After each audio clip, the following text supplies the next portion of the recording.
Relax. We're exactly on the trajectory where we want to be. That's what MAGA Mike Johnson is saying when he was asked a question about affordability and the struggles of the American people. Melanie Zanona asked him, so what do you make of the concerns of people who are struggling, living paycheck to paycheck right now, people feeling psychologically tortured under this Trump regime? What's going to happen? He goes, just wait until next year.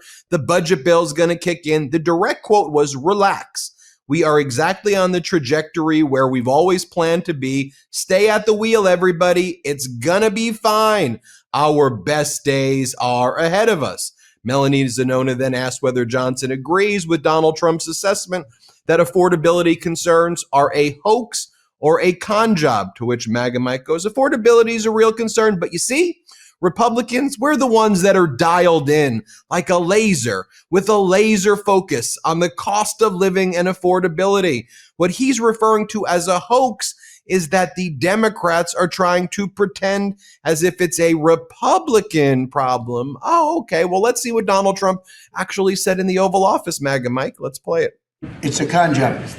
I think affordability is the greatest con job. They look at you and they say, affordability.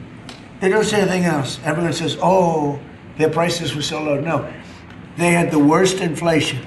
Really? I mean, because you seem to be bringing the inflation up and you seem to also be having a jobless rate that looks like the Great Recession right now. And it seems that all of the people in your regime are focused on some of the strangest things in the world. Regression, bringing us back to times when there weren't safety standards. And like you have Sean Duffy, the transportation secretary, says, you know, the real issue is people don't say please and thank you enough when they go on airplanes. And he goes, what we need to do is bring back the station wagon of the 1970s. Now, who right now, while you're struggling, is saying, you know what we really need right now? That 1970s station wagon. That's what I'm missing in my life. Here, let's play this clip. And also, I think if you're building a car, developing a car that Joe Biden or Pete Buttigieg wanted you to build, that's different than market demand. I want the market to decide what kind of EV I should offer. What kind of vehicles do the American consumers want to buy? This rule will actually allow you to bring back the 1970s station wagon, maybe a little wood paneling on the side, Phil. We can bring back choice to consumers. Okay. And then Sean Duffy says, make sure you say please and thank you when you're in the airports. No more pajamas, everybody. Here, play this clip of Duffy.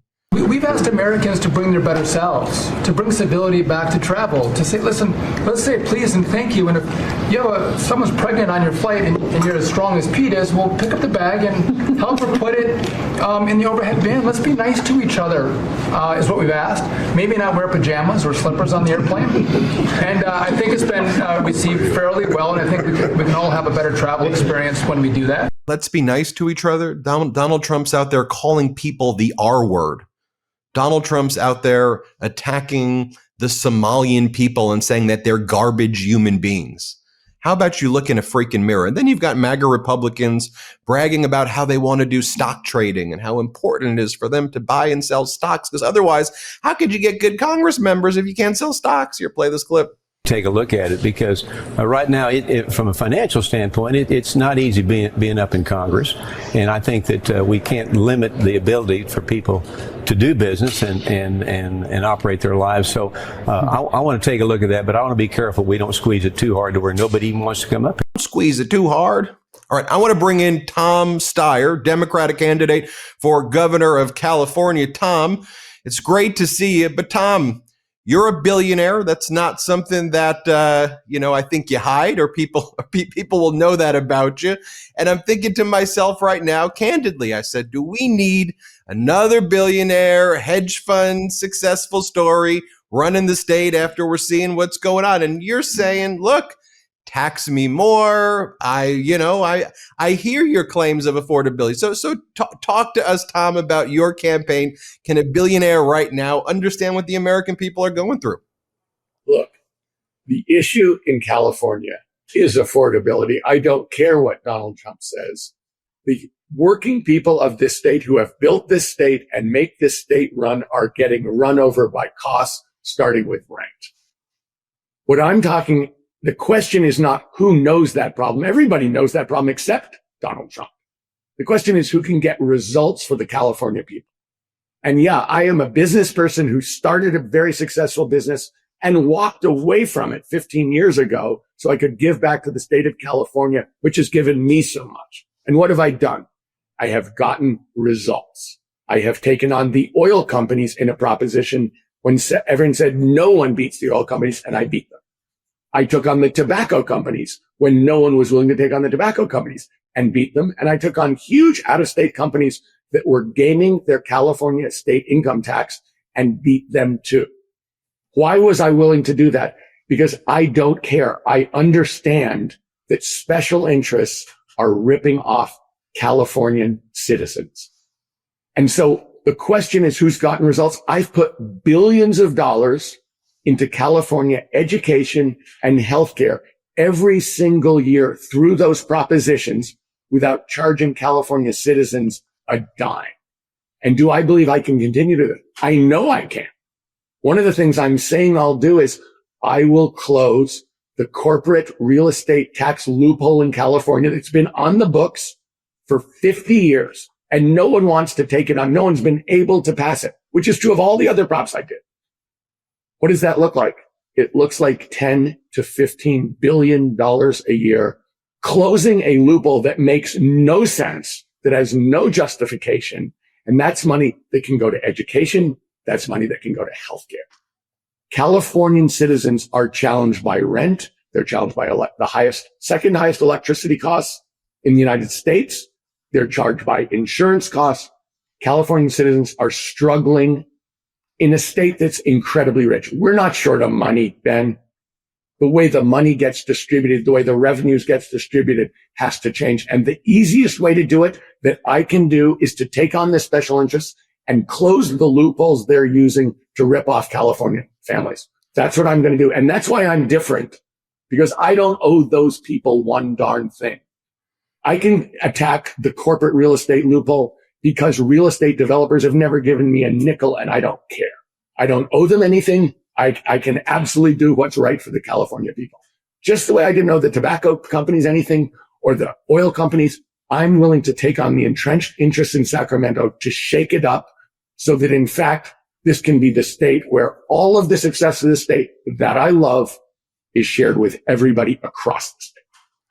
You know, my friend and a very strong leader in the House of Representatives, Ro Khanna, gave you an endorsement and a shout out. Here's what he said about you. He said, Tom Steyer is for taxing billionaires like himself, for getting corporate money out of California, for passing single payer like Medicare for all and CalCare, for holding big polluters accountable and safeguarding California's against extreme weather. Let's talk about the healthcare plan, especially right now, as the Affordable Care Act subsidies are set to expire December 31st.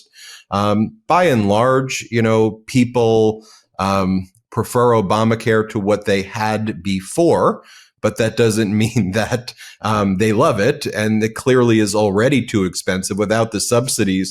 I mean, I think we saw that the exchange purchases right now of Affordable Care Act plans down like 33% right now, or potentially even more. So what would be your plan to fix it? And does it look like a Medicare for all plan here, or a single payer? Ben, in the short run, look, we're a revenue challenged state. And Donald Trump's bill is a direct attack on working Californians. He's talking about throwing 1 to 3 million Californians off the Medicaid rolls. Of course, the ACA premiums are going up really dramatically, which is why the participation is down so much. He's also talking about taking away food benefits from hundreds of thousands of Californians. In the short run, we've got to meet that revenue challenge, which is why I'm proposing to go after that corporate real estate loophole and close it and direct that money to the localities in terms of education and health. Longer term, what Ro is referring to is, look, we're getting run over by the increasing costs of healthcare. As an investor, I always knew compounding is magic, that when things grow and keep growing, it compounds and it gets to a place which, if it's an investment, it's really good. Our problem is that's what's happening in terms of our healthcare costs. They are escalating every single year, much faster than the economy and much faster than working people can afford, and much faster than this government can afford. And that means we have to bring in a different system, and we've got to drive those costs down so we can still deliver healthcare, but we can do it in a much more affordable fashion. And the only way that I can see is a single payer, is to bring in the government to force down those costs. And can we do that in the first year? No. That's why I'm talking about bringing revenue to deal with the short-term problem.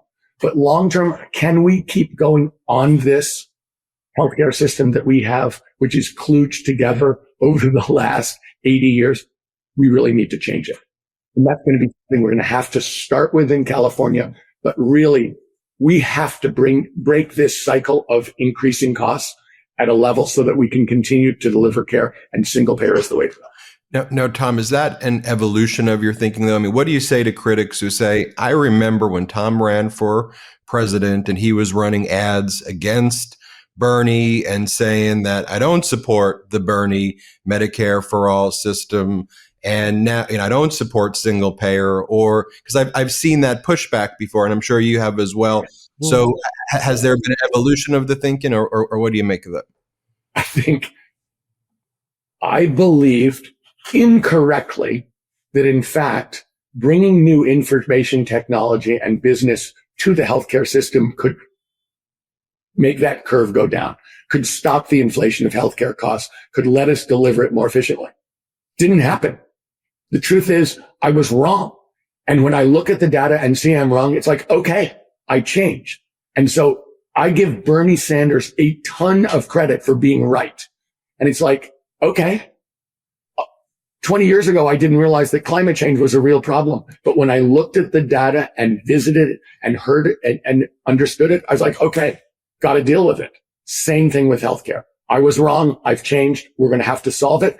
And we're going to have to solve it by getting into the details and understanding it. And that's something, look, we can see that this administration and Donald Trump are never going to be willing to do their homework and understanding healthcare. And I can tell you, I'm a results-oriented person who is data-driven. And that's why I changed. I looked at the data. We need to bring this under control. We're on an unsustainable path. That means structural change. I am willing to do structural change, Ben. We have the second highest electricity costs in the country. We also have, it's delivered through enforceable legal monopolies. We have to introduce competition into that system, because monopolies always produce the worst service at the highest cost, because they're a monopoly. And if you don't like it, you don't have a choice. I am willing to make the structural changes that are necessary. I'm willing to attack the special interests who are ripping off Californians. I don't think they're bad. I don't think the people who work at utilities are bad people. I think structurally they're doing the job they think they're hired to do, which is deliver returns to their shareholders. Okay. My job is to stand up for working Californian families at every single instance. And that's my only job.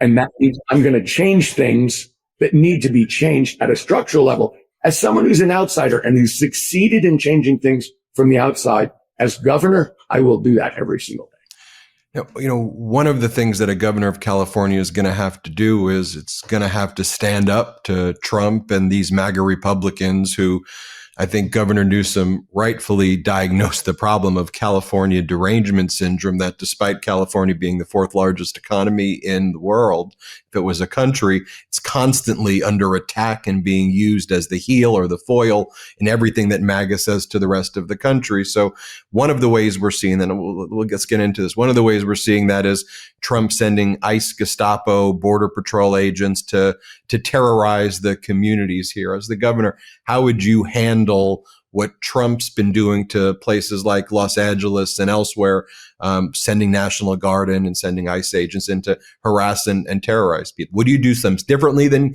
Governor Newsom? Do you like his approach? How would you handle it? Look, I give Gavin Newsom a lot of credit for standing up to Trump and to going online and to dealing with them every day and to trying to protect Californians. I started the Need to Impeach program in 2017. We collected 8 million signatures to oppose an illegal criminal administration, including 1 million in California. I have been standing up and organizing against Donald Trump for a long time. That's why I piled on to Prop 50 because we cannot let him use the means of democracy to destroy our democracy. And so, of course, I will stand up every single day as aggressively as I possibly can legally and also in the attention economy to expose him for what he is, which is someone who's trying to invade his own country. Okay. But there's something else going on here that I think is really important, Ben. He has stupid policies. The kinds of things that he's talking about that you were talking about today. We want to have 1950s cars. That's our answer in the 21st century. We're depending on the oil business to lead the United States of America. Incredibly stupid. And I think it's really important as the governor of California, yes, to play three-dimensional chess really aggressively to oppose him when he does all the things to attack California. But more than that, we have to be willing to go toe-to-toe on the numbers because this is a failed president. He is somebody who runs his mouth but knows virtually nothing about the real economy. When he says that affordability is a scam, that means he's completely out of touch with the people. But he's also completely out of touch with the way business works and how his economy works. And we need somebody who's not really understands business and the economy and how to put people to work and how to things work for working families to take him on to show there's a better way. We need to deal with our affordability crisis for darn sure and make sure that working families are taken care of. But we need to also make the point we have a different system. We have a system that includes everybody, and we have a system that's succeeding and competing on a world level. And that's something he can't show that he can't understand. We need to have somebody who, and let me just make a quick point here, Ben, just as an example. Okay, he thinks drill, baby, drill. Okay, that's his plan. Oil in West Texas is under $60 a barrel. The United States produces 13.5 million barrels a day, which is a combination of Saudi Arabia and Russia combined. Our lifting costs for oil is over $60 a barrel. So when he talks about this is our big chance to build an economy, actually the Saudis' listing cost is probably $12. We're the high cost producer in a commodity that's challenged. That is not the future of the United States. When we look around the world about what the 21st century looks like, it doesn't look one bit like a 1950s gas guzzling station wagon. It looks an awful lot like really inexpensive, really fantastic software enables electric vehicles. That's where the world is going. That's where the competition is. And as he lives in this delusional world of returning to the 1950s, the United States and California have to lead the way in terms of what's changing, in terms of leading that change, because that's what produces great jobs. That's what produces the kind of companies that come here to grow and explode here and drive our economy forward. So as governor of California, it's not just enough to say where he's wrong. We have to start talking about where we're right. We have to be showing that, in fact, he is an out of touch and delusional old man. You know, and that kind of brings me to, I want to just before we go, talk about your business background here and contrast it with Trump's, because, you know, Trump tries to say that he's this great negotiator, but it seems that he's just announcing a bunch of fake deals that actually aren't signed agreements by anyone. And specifically, we see him getting outmaneuvered by China at every which way, whether they're holding back their rare earth elements, whether they are hanging over the head of Trump, the fact that they'll just stop buying soybeans and produce from our farmers. By the way, these are things that China has threatened past presidencies. It's not unique. Just past presidents and past leaders have used their negotiating power of the United States from positions of strength to push back. And it seems every time China pushes on these levers, Trump immediately folds without actually playing the cards that the United States of America has, so much so that we wouldn't even let the president of Taiwan use American airspace because Xi Jinping says, I don't want you to do that. So I just wonder, from your perspective as a business person who arose out of the hedge fund space, as you see Trump's approach to that, you must have strong opinions. Well, before I go into Donald Trump specifically, let me say what the Chinese call Donald Trump. They call him the nation builder. And the nation they're referring to is their own. They view him as the weakest possible opponent, the person who is letting them move to the front of the pack in the world. And look, what we've seen with Donald Trump is exactly what you see with every bully in the world. They only respond to force, to power, to strength. And the Chinese are showing strength and he folds. And that's if you're nice to bullies, if you appease bullies, they think you're soft, they think you're weak, and they take more. The only thing that they respond to is strength, because at their core, they're weak and scared. So there's no question here. California is the fourth biggest economy in the world. We lead the world and we compete successfully around the world. We need to stand up for ourselves every single day as strongly as we possibly can. He is a failed business person. He's a guy who inherited a peck of money. He is also a very talented communicator.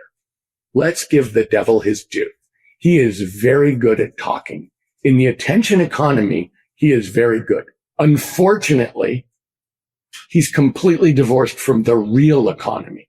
And it's critical for California, for the citizens of California, for the working families of California, that we have a governor who lives in the real economy and delivers results the way I've delivered results over the last 15 years. I left my business to give back to California.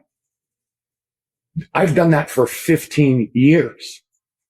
The real question here is, do you understand deeply the numbers? Because there's a real thing going on here. We don't have enough optimism and hope around this country and in this state. And people think that hope is something that descends from on high. It is not. The reason I'm optimistic is I'm willing to get into the details and study them and figure out how to get to a good place. And hope is something that is forged, that is built through work and struggle and attention to detail. And that's why I'm so optimistic about California meeting this affordability challenge, solving this affordability challenge, but more than that, creating a new model for success in the United States. We are the state that creates the future, but that future has to include everybody. It has to include every working person, every family here, not just millionaires, billionaires, and trillionaires. This is a state that succeeds, but we succeed together. And we are data-driven, we are hardworking, we pay attention to detail, and we succeed. That's why I want to be governor. Tom, where can people learn more about the campaign and anything else you want to say before we head out? Look, I would love people to go to tomsteyer.com.